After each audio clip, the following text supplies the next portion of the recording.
Hello and welcome back to Rage Gaming, of course more Tears of the Kingdom. My name is Hollow and today we're talking about some particularly cool legendary weapons. Weapons like the White Sword of the Sky, the Fierce Deity Sword, the massive Biggoron sword and more. These are legendary weapons that come from specific quest lines and pretty fun journeys too, often tied of course to these other weapons of older Zelda games making their return. Uniquely though, these weapons cannot be repaired often by Octorocks, unless you use a clever trick we're going to talk about. Further, many of these weapons can actually be bought from the Poe statues in the depths as you unlock those, because when they break, since you can't repair them, you need a way to get them back or get more of them, and as you can see, they cost a variety of Poes. So we're going to go through a selection of these awesome weapons, how to get them, and the extra cool details to improve them. Let's start with the White Sword of the Sky, which is basically a 24 damage unfused base sword, much like the Master Sword for obvious reasons. It's a great baseline for a weapon. Many of the weapons you will find of this nature will be rusted or broken, whereas having a baseline 24 damage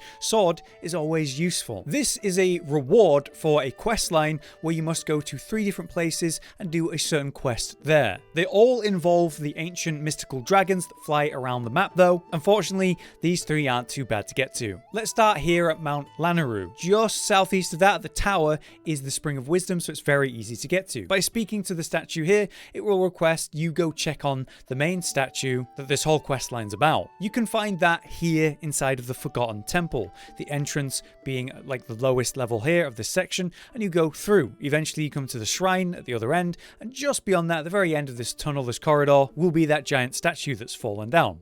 By interacting it, you'll be able to go back to the shrine. Upon returning to the Spring of Wisdom, you'll tell the statue what's going on, and then they'll request you help them do something to restore it. In this case, it wants you to go to the Ice Dragon and collect one of its claws. If you're lucky, you may have already done this, but basically all you need to do is go near the Ice Dragon, just fly near it and shoot one of the claws. It'll fall off and you can grab it and bring that back to the Spring of Wisdom. The dragons follow this route. As you can see, I've got it listed for all of them. The interesting detail about these 3 dragons is they actually go underground into the depths. So as you can see, we have a light blue path, which is where it's flying over land, and then it goes into the crater and flies in the depths where I've put that dark blue color. Just check the path over land via the 2 sky towers, but if it's in the depths, go down and have a look for it. It'll be easy to spot as a dragon down there is quite bright. Either way, shoot a claw, get that, bring it back to the shrine. We'll need to grab the claw and put it on the ground in front of the statue, and that's it. That's the quest done. With that, we go to the next 2 springs. The Spring of Courage, the second one, is in the area of Faron, which is the southern point of the map. The nearest tower is going to be this one, the popular Foothills Skyview Tower. Dropping down though, we enter.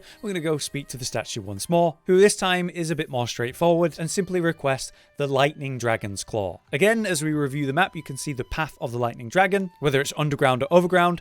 Go check its route, see if you can spot it, and fly over to it. In this case, the dragon is going to be a bit awkward to be near. You don't want any metallic gear, otherwise you'll get zapped by lightning, but you can be quick enough to just fly near, much like the Ice Dragon, not dealing with its effect, shooting the claw and moving away after getting the claw. Either way, after doing that, return to the Spring of Courage, drop the claw in front of the statue again, and that will complete this quest. Lastly, for the third one, we'll need to come here to the Spring of Power, which is at the northern eastern point of the map. The nearest tower is going to be the Ulri Mountain Skyview Tower, and from here you can fly over to the spring and speak to the statue once more. This one will request, of course, the Fire Dragon's Claw now. As you can see again on the map, it's at the top end of the map. It's quite an easy one to find generally, but if it does go into the depths, it can be awkward because you will need flame guard gear down in the underneath bit where the lava is. To show you what it looks like though, this is the lava area in the depths. It will be flying from this crater here all the way across to the next crater over here to come back out and again make that route above. If it is over land, then you'll be good. You won't actually need the flame guard protection. You just fly near enough, shoot the claw, grab the claw, get out of there. Maybe you take a bit of damage, but it's not that big of a deal. And if you're dealing with the underground section, you will need 2 pieces to survive down there. You can buy 2 pieces of the armor set here in Goron City. The 2 cheapest pieces, however, cost 2,000 rupees, so it's something to be aware of. You can always wait for the dragon to be over land though, so you don't have to deal with this. But either way, take the claw by shooting it much like the others and return to the spring. Dropping the claw on the ground in front of the statue, you will have completed the 3rd spring. And with that, you can now go to the main statue again, back in the Forgotten Temple, and you will be rewarded with the sword. This is the only weapon on the list that you can't buy with Poes after you get it, so I'll be interested to see when this breaks, if I can go back back to that statue and claim another one. Next then, let's talk about Biggoron's sword, which is 36 damage and a great sword at that, meaning it is much bigger, heavier swings than say the single small sword we just talked about, and we can spin and slam like so. This one you can buy for Poes after you get it. For 160 Poes, you can just buy and spawn these as much as you want. This is incredible because it's a 36 damage greatsword before you say put some of the awesome infusions on it, making it a very deadly weapon and one you can reliably go get whenever you want. Unfortunately, here at Skull Lake is the source of it. It's very easy to get. All you need to do is head up to the northern eastern point of the map, and this crater right here in one of the eyes of Skull Lake will take you down. So head on over and jump down that, and you will land below in the Akala House of Bones. Inside of the chest is the sword, but the problem is the chest will not open until you defeat all the enemies. Fortunately, they are the skeletal enemies, so it doesn't really matter how strong they are. If you just hit them a couple times or enough times, they fall over and you attack the head and that destroys them. Or you could say headshot them with a thrown weapon or bow and arrow, and that'll take them down a lot faster. However, of course, it's the giant skeleton that's difficult. You must destroy the eye to defeat this, but it's not until you are about to finish it off that you have to attack the eye. You can attack the body with base weapons or whatever, and use any method that you'd like to. Though do remember, shooting the eye, much like any big monster like this, it will stagger it, knocking it down, giving you a free window to DPS. To actually finish it though, you have to damage the eye as the killing blow. Once that's done, all the enemies are going to be gone and the chest will open, allowing you to claim the sword. As a weapon then, it's quite easy to get and a very effective one at only 160 Poes. Here in Lookout Landing, or the northern side on the ground level, you'll find this statue you need to speak to. This is what you offer Poes to.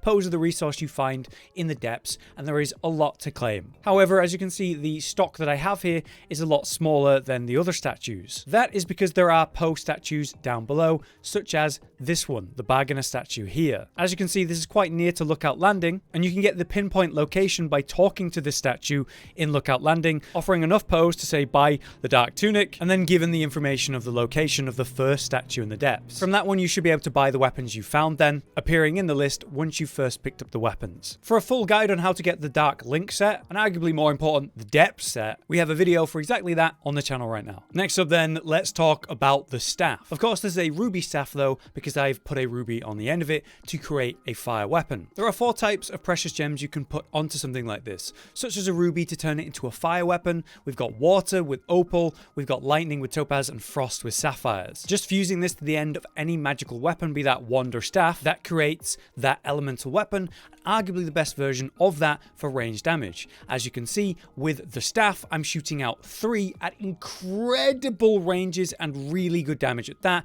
And if they were to say send off and bounce onto something like that tree, it bounces off, spreading it in another direction. Against enemies, you can see that this is an incredibly easy and insanely effective way to deal element damage even at safe distances. So having at least a rod, scepter, or staff is a great option. But of course, the staff is the best one because it's a spear, it's accurate, it's long range, and it's probably the highest damage. Fortunately, it's very easy to get by completing the cave that Susub's shrine is hiding within. The tower, the Poplar Foothills Skyview Tower at the southeastern point of the map, is very close to this one because in Daya Lake there is a well, as you can see on this mark. By flying down to the well and entering it, which to be fair it is rocked up, you can do jumping blunt attacks or maybe throw a bomb in there. But once you're down in the well, all you need to do is head to the shrine and complete it. The thing is, it's not even like a challenge shrine. It's literally just one of those reward shrines for just finding it. Inside is a chest and that has the staff inside of it. And it is available at the Poe statue, guys. For only 100 Poes, you can buy the staff ready to go whenever you need it. Time then for another iconic weapon,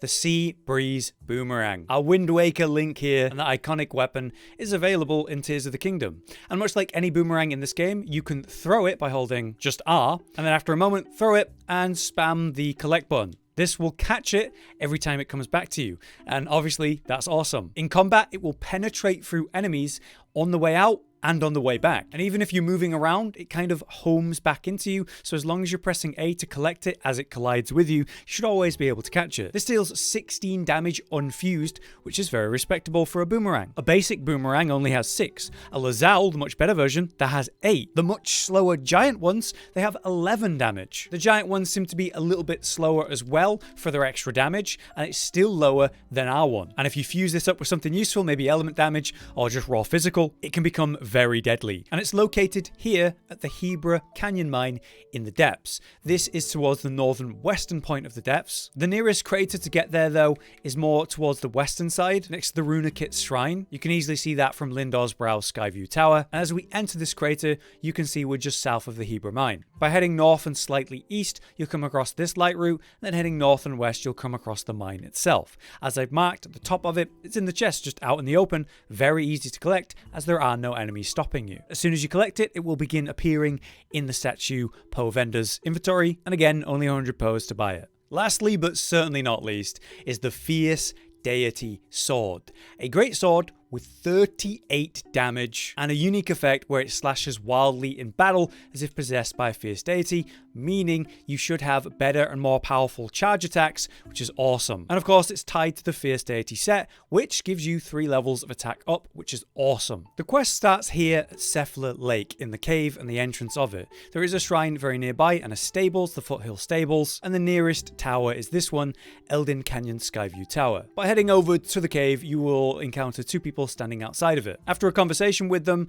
they'll let you know that there's a bunch of chests with just like 1 rupee in all of them, like a lot of chests in that cave. And apparently there's a secret treasure in there. By feeding 4 to 5 apples to the nearby dog, it will lead you into the cave and show you exactly which chest it is to actually loot. Inside that chest will be a piece of the Ember set, but then the 2 guys outside come inside and reveal that there was actually a note inside that chest. This links to the Fierce Deity set, which you'll need to collect all 3 pieces and be wearing inside this cave to unlock the secret room which has the sword inside it. Here at the Akla Citadel Ruins, which is the northeastern point of the map, very near to the Ulri Mountain Skyview Tower, is one of those pieces inside the ruins. There's just a secret room that you've got to crouch inside of. One of those owl-style rabbits will actually lead you to it. You just crouch on in. And with that, you get the first piece of the deity set. Next, we actually return to Skull Lake again, but this time we go in the right eye. By skydiving from the nearby tower or climbing on the hill next to it, you can drop down, and inside is just a cave, which as you make your way through, at the end you will find the chest that has the next deity piece in it. Finally, the last piece is actually quite near Lookout Landing. The southwest is a little lake with the ancient tree stump inside of it. By walking up and entering that, and then following the lowest route that leads you to a wall of vines, break through that and go through, and then climb all the way to the top. At the top will be the final piece of the deity set. Then we can return to the Cephala Lake cave, wearing all 3 pieces, and that will reveal the secret room with the sword inside. You can also get this sword from the Poe statues for 160 Poes, since it is the strongest statistically. An awesome weapon to be sure, and one that you can fuse for more damage, but the downside of this weapon and some of these others is that you cannot repair them. Using the Octorock method, you can easily just throw any weapon in there, or even a shield, and have that repaired and even give a new effect. This sadly does not work with these weapons in normal circumstances, but there is a trick you can do to kind of make it work anyway. Let's say you have one of these legendary weapons we can't recover normally. What you need to do is when it's going to break, just attach it to something else, such as literally just a tree branch. We can do this by taking the item and dropping it, and then like normal, fusing it to the stick. This means you're going to repair the weapon, except you're repairing the stick itself. If you don't know how to do this, you just need to go to Goron City, just west of Death Mountain, and head up here to the northern point, where I've marked here on these different stamps are where you can find different Rock Octorocks. Do note that when you use one, you will need to kill it after it's restored your weapon so that it can respawn after a blood moon and you can use it again. Just like normal with these Octorocks though, you just need to take your weapon and drop it in front of them. They'll quickly pull it in and then throw it straight back at you, after giving you a special effect to it. Again though, remember to kill it when you're done so they can respawn. Now my weapon is restored and even has the durability up perk. From here we need to go to Tarrytown to separate the infused weapon. This little guy here will be the one to do it. Tarrytown is just at the northeastern point of the whole map, quite near to this tower again, the Ulri Mountain Tower. And then we have him disassemble the weapon for 20 rupees. And there you have it, the weapons are separated, and now I can pick up my boomerang ready to go, fresh and restored like that. But there you have it, a selection of powerful and legendary weapons and the way to restore them in case you can't. If this video has been useful, helpful to you, then please do drop a like on it. Are there any other powerful and legendary weapons that you know about that maybe we could come back and cover in another video? Let us know. For now, I've been Hollow, you've been you, thanks for watching. We'll see you in the next one. Josh, Cotton, and Hollow with the videos, dropping the humor like a hammer on your tippy toes, bringing entertainment on a daily arrangement to take our insanity and turn it into entertainment. Yes, I said entertainment twice, to reiterate that it is nice to look into your faces on a mostly daily basis when you let us in your homes to make the whole world a stage. Goodbye.